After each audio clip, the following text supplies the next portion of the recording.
Setelah 2 PDP meninggal dunia, Sumsel siapkan perangkat untuk mencegah dan penanggulangan COVID-19. Pemerintah Provinsi Sumsel juga menggelontorkan dana 100 miliar rupiah dan 2.000 kamar karantina bagi orang dalam pengawasan di Wisma Atlet dan Asrama Haji. Dana yang digelontorkan itu digunakan untuk fasilitas di tempat isolasi dan karantina, beserta perlengkapannya hingga menjaga stabilitas ekonomi rakyat Sumsel di tengah pandemi COVID-19. Rapid test juga akan dilakukan masif, dengan persyaratan bagi mereka yang berprofesi sebagai tenaga medis, manula, dan ODP. Hingga saat ini diketahui ada ratusan ODP di Sumsel, termasuk yang melakukan kontak terakhir dengan 2 PDP yang meninggal.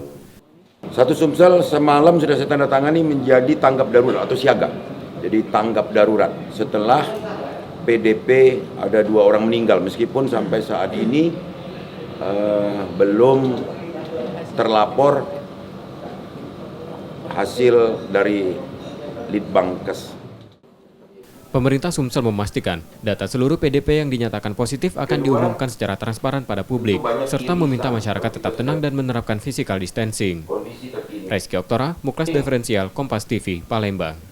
Kita ganti dengan jaga jarak. Dengan ODP.